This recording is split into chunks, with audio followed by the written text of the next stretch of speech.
다니엘서 2장은 그 유명한 느부갓네살이 그 꿈을 꾼 내용입니다. 자, 꿈을 우리는 무시하지도 말고 과시하지도 말아야 됩니다. 그런데 지금은 성령의 시대요, 교회의 시대요, 말씀의 시대이기 때문에 사실은 꿈은 말씀보다 앞서지 않습니다. 꿈을 앞세우는 것은 사람의 말과 환경을 하나님 말씀보다 앞세우는 어리석은 것과 같아요. 말씀이 책으로 우리 손에 들려오시기 전에 하나님이 하시는 방법 중에 하나가 선지자를 세워서 말씀을 하시고, 근데 선지자를 믿을 수가 없어요. 왜냐하면 선지자도 사람이기 때문이에요. 그러니까 성경이 없이, 만약에 성경이 없는 시대에 제가 설교를 한다면 제 말을 다 믿을 수는 없어요. 말하는 사람도 믿지를 못해요. 그 안에 감정이 들어가고 자기의 지식과 학식이 들어가기 때문에 절대로 성경이 없이 누군가가 설교를 한다면 그 설교는 아무리 대단한 표적이 일어나고 사람들을 눈물을 흘리고 움직일 수 있어도 그것은 아주 위험한 설교가 되는 것이에요. 그러니까 하나님이 말씀을 우리 손에 이렇게 책으로 딱 안겨주시기 전에는 선지자를 통해서 말씀하셨다고 그랬죠. 그 다음에 꿈과 환상을 통해서 말씀하셨어요. 그건 왜냐? 그럴 수밖에 없으신 거예요. 그럴 수밖에 없으신 거예요. 그러니까 이 말씀을 우리 손에 주셨다는 것이 얼마나 큰 복이고, 이 복을 떠나서 얼마나 이게 정확한, 우리가 곁길로 가지 않도록 붙들어 주신 얼마나 중요한 자산인지 몰라요.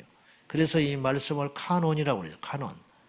카논은 갈대 줄기라는 뜻이에요. 고대에는 이걸로 자를 대신했단 말이에요. 그러니까 이 사람이 맞다, 저 사람이 맞다 말할 필요 하나도 없어요. 근데 그걸 막 그 이론과 논리와 신학을 가지고 성경을 들어가면 답은 분명히 나와요. 그런데 성경을 도외시하고 자꾸만 신학적 이론을 이야기하고, 심지어는 성경이 명백하게 있는 것도 자기들의 신학적 이론과 논리를 앞세워 가지고 성경 위에 두려고 하는 큰 죄를 지고 있습니다. 이것은 큰 죄입니다. 다른 사람들이 많이 이렇게 말한다고 그걸 따라가면 안 돼요. 근데 그건 용기가 굉장히 필요하지요. 루터가 그래서 종교개혁을 일으킨 게 그렇게 어려웠던 거예요. 말씀에 비춰보면 다 틀렸어요. 그 당시 교회들이. 근데 그런 용기를 내는 자가 없는 거예요. 그리고 그 전에 이미 다 죽었어요. 근데 루터는 때를 잘 만나고 하나님이 이제 사용하신 그런 도구인데, 어쨌든지 간에 마가복음 16장 20절에 보면 이런 말씀이 있어요. 예수님께서 이제 승천하신 후에 제자들에게 명령을 주셨어요. 너희는 가서 모든 족속으로 제자로 삼아 내 제자로 삼아라. 그렇게 명령하시고 가셨는데, 그 명령을 받들어서 제자들이 이제 나가서 두루 전파할세. 말씀을 전파할 때 그 따르는 표적으로 주께서 함께 하사 그 말씀을 증거하시니라. 이렇게 마가복음 16장이 끝난단 말이에요. 그러니까 무슨 말이냐면, 그 따르는 표적으로 주님이 함께 하셔서, 눈에 보이지 않지만 성령으로 함께 하셔서 그 따르는 표적으로 제자들이 전하는 말씀을 증거하셨다. 이렇게 이야기해요. 그러니까 표적은 말씀을 보강하는 거예요. 이해되십니까? 표적은 말씀을 보강하는 것이다. 그러니까 말씀이 정확히 선포되고 그 말씀을 사람들이 다 믿음으로 받아들인다면 표적은 없어도 되는 거라는 거예요. 표적은 없어도 되는 거예요. 표적 신앙은 위험하다는 거예요.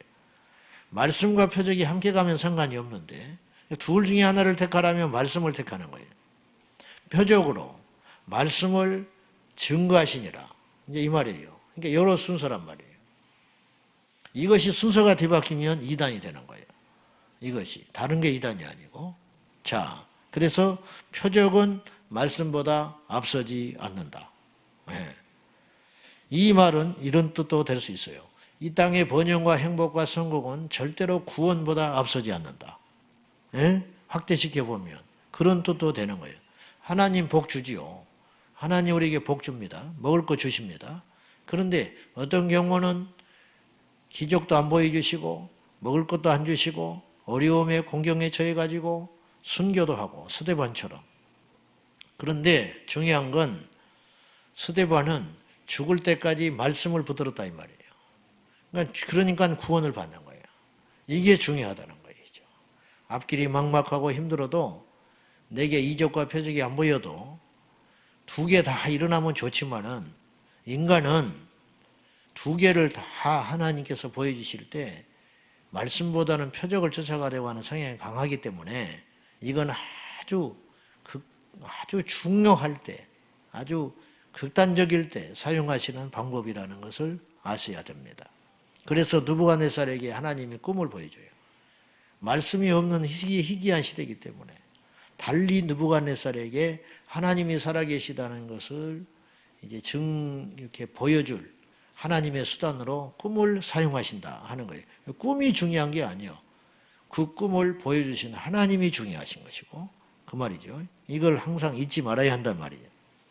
아브라함이 위기가 처할 때 하나님이 꿈으로 아브라함을 일을 하세요. 아비멜렉에게 자기 아내 사라를 빼앗길 뻔하잖아요. 누이라고 속여가지고. 그러니까 그 위기의 순간에 하나님이 아비멜렉에게 꿈으로 나타나신단 말이에요. 꿈으로 나타나 가시고 꾸짖어요. 그러니까 아비멜렉이 이제 그때 알게 된단 말이죠.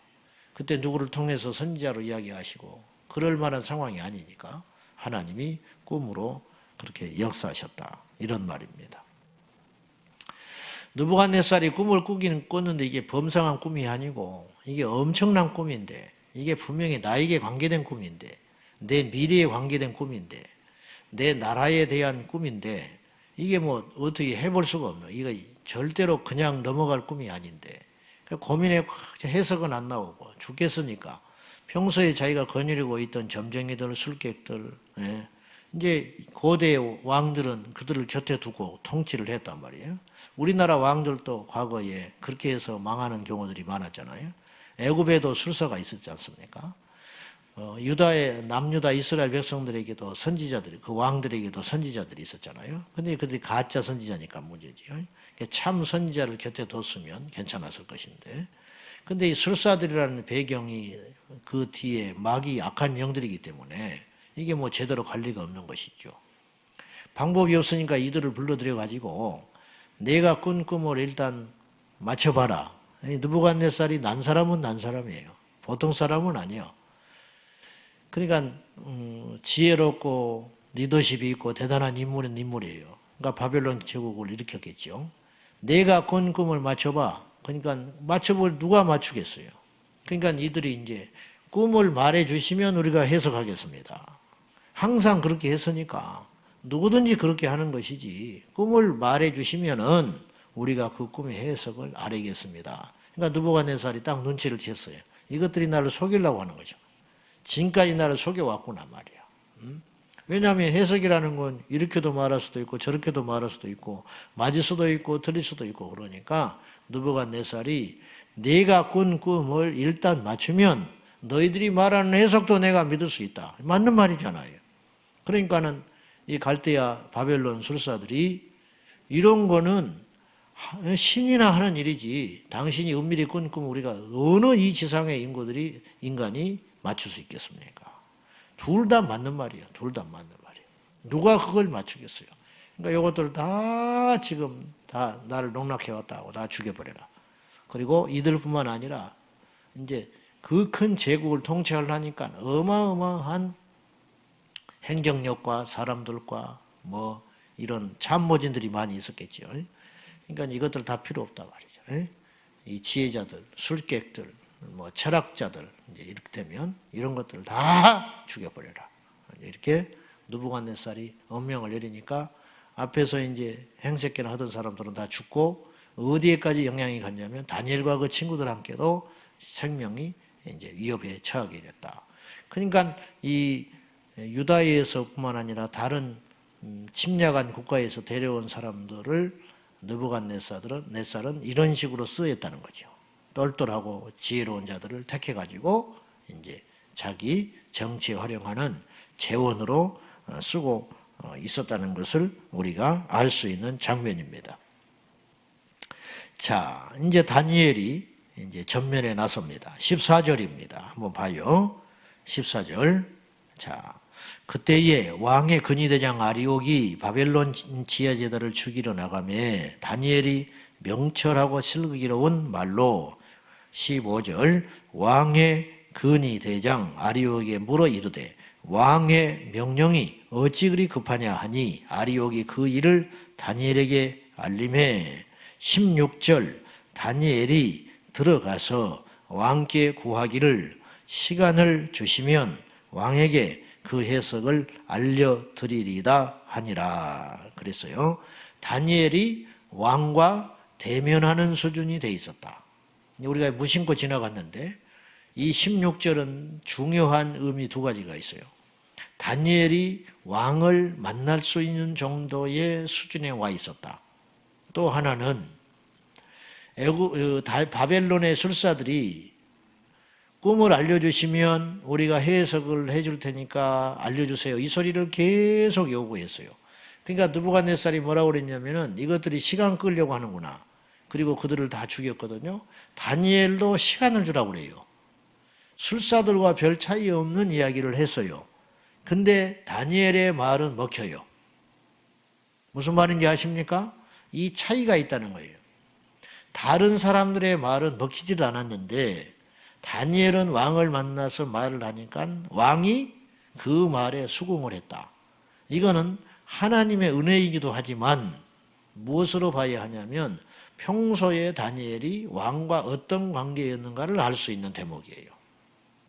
이게 영향력이라는 거예요.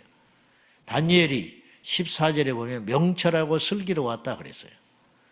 여러분, 평소에 우리가 예수 믿는 사람으로서 가족이나 일터에서나 세상에서 슬기롭고 명철 있고 덕 있는 삶을 살 때 세상 사람들이 우리를 무시 안 하는 거예요.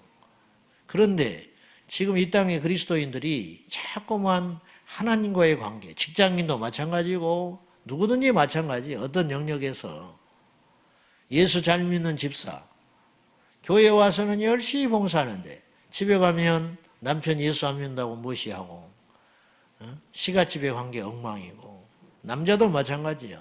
교회 오면 열심히 봉사하는데 집에 가면은 가부장적이고 자식들한테 함부로 하고 무능하고 뭐 이런 거 말이죠. 목회자도 마찬가지예요. 목회자도. 하나님 맡기신 직분을 최선을 다해서 다 해야 되는데 뭐 이거는 뭐 불성실하고 시간은 지키지를 않고 뭐 제대로 뭐 하는 것도 없고 그래 놓고 하나님 앞에 은혜 받기를 원하고 쓰임 받기를 원한다면은 이것과 같은 넌센스가 어디가 있냐 이 말이에요. 세상에도 안 통하는 것이 교회에 통하겠어요? 여러분, 세상에서 안 통하는 것이 교회에서 통한다는 것은 영적인 것이지 삶에 대한 것도 아니라는 거예요. 우리가 꼭 기억하셔야 됩니다. 교회에 와서 믿음이 좋네 어찌네 하지만 밖에 나가면 미시강에 취급받고 있는 신비적이고 샤머니즘적인 그리스도인이 얼마나 많은지 아십니까? 그러니까 세상 사람들이 우습게 하는 거예요. 무슨 말을 해도 도무지 먹히지를 않는 거예요. 세상에 나와서. 저도 뭐 메일을 받고 별걸 뭐 문자도 받고 뭐 읽어보면은요 기가 막 한심한 짝이 없어. 한심한 그런 게 많이 있어요. 뭐 정말 제대로 된 이제 그런 것도 많으시고 저에게 도움도 주시고 그런 분도 많이 있지만은 야 이거 어떻게 이런 사고를 가지고 이런 생각을 가지고 예수를 믿고 이 주변에 있는 사람들이 얼마나 힘들까? 이런 비상시적인 생각과 논리에 빠져가지고 있다. 영향력이 없는 거예요. 다니엘이 영향력이 있었다는 걸 아셔야 돼요. 그럼 다니엘이 가진 그 영향력은 영적인 요소만 갖고 있었기 때문에 가진 영향력은 아니라는 걸 아셔야 돼요. 세상적, 사회적, 상식적 영향력도 같이 오기 때문에 디자인이 좋았기 때문에 그 속에 있는 본질, 믿음, 영적인 요소들 이런 것들이 빛을 발하는 것이 오늘 다니엘서 2장에 나오고 있다는 걸 아셔야 됩니다. 자, 이제 다니엘이 등장해서 이제 그 말을 듣고 시간을 잠깐 벌었어요. 급박하게 돌아가요. 이거 죽느냐 사느냐의 문제예요. 예, 죽느냐 사느냐 문제. 그것을 알고 다니엘이 자기 집으로 돌아와 가지고 그의 친구 사드락 메삭 아벳느고 이 세 친구에게 이제 바벨론의 이름으로 개명을 한 거예요. 다니엘은 벨드사살로 바뀌었고 이름이 바뀐 그들에게 이제 중보기도를 요청합니다. 그리고 하나님 앞에 나갔을 때 하나님께서 환상으로 보여주셨어요. 그 다니엘에게.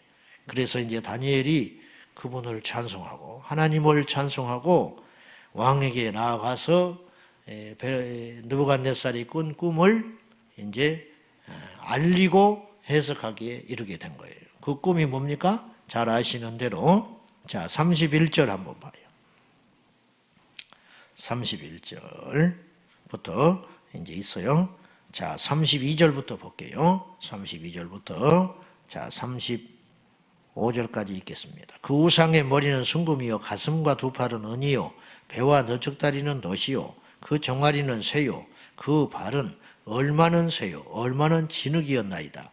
또 왕이 보신즉 손대지 아니한 돌이 나와서 신상의 쇠와 진흙의 발을 쳐서 부서뜨리매 그때의 쇠와 진흙과 놋과 은과 금이 다 부서져 여름 타작 마당에 겨같이 되어 바람에게 불려간 곳이 없었고 우상을 친 돌은 태산을 이루어 온 세계에 가득하였나이다. 이 꿈은요 어떤 꿈이냐면 이제 바벨론 때로부터 세상의 종말 때까지 있어야 할 출현할 제국들에 대한 꿈이에요.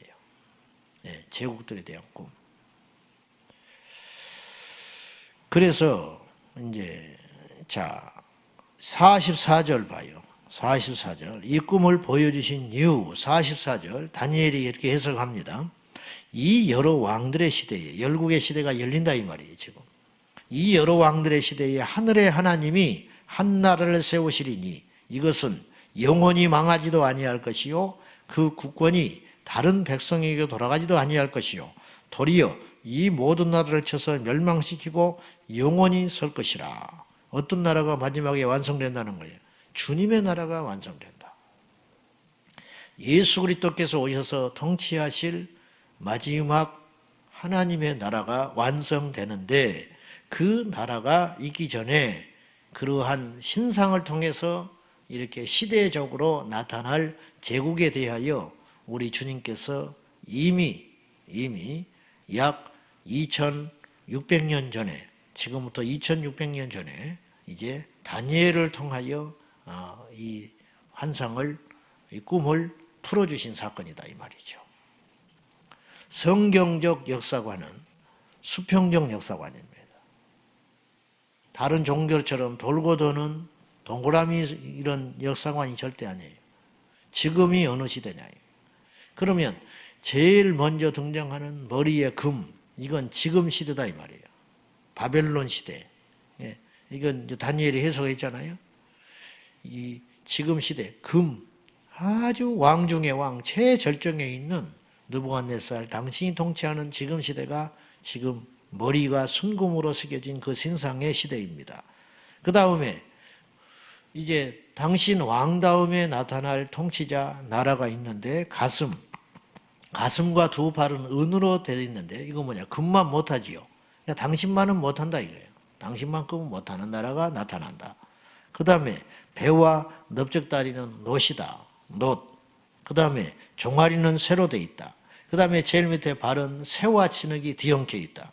그리고 마지막에 뜨인 돌이 동장해가지고 이걸 신상을 다 부서뜨려 깨버린다는 거죠. 해석을 해볼까요? 현재는 느부갓네살 금으로 된 이 머리, 지금 이 시대입니다. 그 다음에 나타날 이 은혜 시대는 어떤 시대냐면 다음에 나타날 메데 바사국, 즉 페르시아 제국을 이야기해요. 가슴과 팔은 은으로 된 페르시아 제국을 의미하고요. 그 다음에 놋과 동으로 만들어진 이 배와 넓적다리, 여기 이 허리 부분 이쪽에 세 번째로 등장할 제국은 헬라 제국을 의미하는 거예요. 헬라 제국. 이건 다 이제 역사적으로 그때는 몰랐어요. 그때 만약에 우리가 지금 이 다니엘 시대에 있다면 누구도 해석을 못했을 거예요. 다니엘이 나타날 제국에 대해서 설명을 했지만 이렇게 구체적으로는 말을 못해. 근데 우리는 과거의 역사니까 갖다 붙여서 구체적으로 이야기할 수 있어요. 그 다음에 등장하는 이 종아리가 쇠로 된 쇠는 진흙도 다 깨뜨리고 버릴 수도 있잖아요. 그러니까 이 쇠는 뭐냐면 로마 제국. 그 다음에 마지막으로 존재하고 있는 발가락. 이 발가락은 새하고 진흙하고 웬일인지 합쳐져 있다. 강한 민족과 약한 민족이 합쳐져 있다. 그러니까 머리, 가슴, 배, 넉적다리, 그 다음에 종아리 이렇게 등장하는 이 머리로부터 시작하는 네 제국은 바벨론, 페르시아, 헬라 제국, 로마 제국 이 네 제국은 한 단일 제국이 등장하지만은 마지막에 멸망하기 직전 이 세계가 멸망하고 주님의 나라가 건설되기 직전에 마지막 나라들은 어떤 나라냐면은 열국의 시대라고. 열국의 시대. 새와 진흙이 공존하는 열국의 시대. 그러면 지금은 어떤 시대인지 아세요? 지금이 열국의 시대라. 지금 딱 맞잖아요. 강한 민족이 있는가 하면 약한 민족이 공존하고 있잖아요. 이걸 열국의 시대라고 그러는 거예요. 그러니까 네 제국은 다 지나간 시대고 이제 열국의 시대에 살고 있으니까 열국의 시대, 새와 진흙이 섞여 있는 시대 다음에는 있어요, 없어요? 없다라는 거예요. 근데 이 열국의 시대는 거의 2000년 가까이 돼가고 있어요, 지금. 로마 제국이 없어진 다음에, 멸망해 버린 다음에, 로마라는 나라는 있지만은 제국은 없어졌잖아요. 로마 제국이 사라진 다음에 이제 세계의 패권국가는 나타나고 있지 않다. 주님이 보실 때. 지금은 열국의 시대가 거의 2000년 가고 있는데 그 다음은 없다 이거예요. 그러면 이것이 2000년이 왔는데 앞으로 1000년이 갈지 2000년이 갈지 그건 몰라. 그건 주님의 시간이에요. 언제 주님이 오실지 모른다. 이런 뜻입니다. 지금은 열국의 시대에 살고 있다. 이걸 알고 장차 등장할 메시아의 나라, 뜨인돌이 나타나서 모든 열국을 새롭게 재편하실 그 나라가 우리 예수님과 함께 이 지상에 등장할 것입니다. 어찌됐든 성경의 역사관은 이 수평적 역사관이에요. 이걸 이제 세대주의라고 비난도 하기도 하고 저에 대해서도 조금 그런 말도 있는 것 같아요. 그걸 가지고 2단위, 3단위 하는 것은 아주 유치한 논쟁과 같아요. 이미 미국에서는 그런 논쟁의 종지부를 끝도 찍었는데 우리나라만 유독 그렇게 여겨요. 그러면 재림에 대한 설교를 못하게 되는 거예요. 수평적 역사, 과거를 이야기하고 현재를 이야기하고 미래를 이야기해야 되는데 성경이 그렇게 써 있는데 그러면 이렇게 시간대대로 언제인지는 모르지만 이렇게 진행되고 있는데 그렇게 이야기하는 것을 못하게 한다면 성경을 어떻게 해석을 할 거예요? 이것을 조금 주의 깊게 들을 필요가 있습니다. 그날과 그 시를 예견하고 함부로 종말론을 이야기하는 것이 이단이지 성경적 역사관을 가지고 수평적으로 늘여놓는 것을 가지고 세대주의인이 함부로 2단위, 3단위 말하는 것은 우리에게 영적으로 대단히 손실이 큽니다. 그러니까 성경을 성경대로 잘 보는 지혜가 우리 안에 있어야 하겠습니다. 이 일을 통하여 결론, 느부갓네살을 통하여 다니엘 앞에 느부갓네살이 그 오죽하면 그 열궁의 제국의 왕이 무릎을 꿇고 꼼짝을 못하겠습니까? 이게 하나님이 권위를 부어주시니까 이런 일이 생기는 거예요. 여기서 하나님이 사용하시는 등식이 있죠. 믿음으로 살면 위기가 와요. 우리가 하나님 말씀 붙잡고 믿음으로 살자고 그러면 위기가 옵니다. 그러나 위기에 굴하지 않고 끝까지 다니엘처럼 하나님을 구하고 믿음으로 나아가면 사람에게 청탁을 넣는다든지 살려고 하지 않잖아요. 기도하잖아요. 하나님께 엎드리잖아요. 이게 결코 당연한 일인데 쉬운 일은 아닙니다. 다니엘이 눈에 보이는 사람과 현상을 쫓아가니 하냐고 하나님 앞에 중보기도를 요청하고 기도하며 나갔을 때 하나님께서 살 길을 열어주시고 표적을 함께 하심으로 위기를 만났으나 그 위기가 극적 반전을 이루어서 능력의 도구가 되고 축복의 도구가 되고 더 높아지는 그런 계기가 된 것처럼 그리하여 다니엘과 그 친구들의 영향력은 온 바벨론 제국에 미치는 엄청난 역사가 일어나게 되는 것이지요. 믿음으로 살면 하나님이 우리를 결코 죽이시지 않습니다. 죽여도 그건 죽는 것이 아니에요. 죽어도 천국 가는 것이니까. 말씀 맺으려 합니다. 이 시대는 어느 지금 시점에 와 있는가 이걸 잘 알고 다니엘이 구약의 계시록이라 했어요. 이 예견된 모든 하나님의 말씀대로 되어가고 있는데 우리가 어디쯤에 와 있는가 앞으로는 어떤 일이 펼쳐질 것인가 성경에 예견한 바를 잘 깨닫고 준비하고 믿음으로 맞서 승리하는 저와 여러분이 되셔야 하겠습니다. 기도하겠습니다. 이 시간에 기도하실 적에 하나님, 우리에게 은혜를 주셔서 다니엘과 같은 지혜와 명철을 주십시오. 우리의 모든 지혜와 능력은 하나님께 있습니다. 하나님이 우리에게 능력을 주시지 아니하시면, 하나님이 우리에게 지혜를 주시지 아니하시면 이 험하고 악한 세상을 이길 수가 없습니다. 저희는 주님만 의지할 뿐입니다. 사람 쫓아가지 않게 해주십시오. 상황에 따라 흔들리지 않게 하여 주십시오. 예수님만 쫓아가게 하여 주십시오. 모든 지혜와 권세와 능력을 가지신 우리 주님 앞에만 엎드려 하나님 앞에 영광 돌리며 믿음으로 승리하는 우리 모두가 되게 해주시고 준비하게 하시고 깨어있는 믿음 달라고 이 아침에 기도하겠습니다. 살아 역사하신 아버지 하나님, 다니엘의 하나님, 아브라함의 하나님, 우리 하나님 되어주셔서 이 큰 위기 가운데서도 느부갓네살을 통하여 하나님께서 이 위기를 극복하신 다음에 다니엘과 그 친구들을 더 높이시고 주님이 사용하시는 도구가 된 것처럼 하나님 우리를 사용하여 주십시오. 하나님 우리에게 믿음의 믿음을 도와서 어떤 환경과 상황과 시련 속에서도 무너지지 않는 절대 믿음을 가지고 예수님의 이름으로 승리하도록 도와주시옵소서. 예수님의 이름으로 어려움을 돌파할 수 있도록 하시고 신을 이길 수 있도록 하시고 사람의 말에 좌우로 치우치지 아니하고 예수님의 이름으로 이겨나갈 수 있도록 도와주십시오.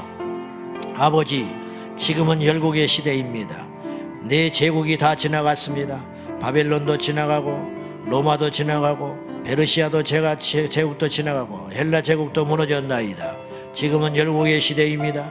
이 열국의 시대를 일거에 다 무너뜨리고 통치하실 우리 주 예수 그리스도 뜨인돌로 오실 적에 우리 모두가 깨어있어 거룩한 신도로 주님 앞에 기름등 잔 준비하여 하나님께 나아갈 수 있도록 성령님 인도하여 주시옵소서.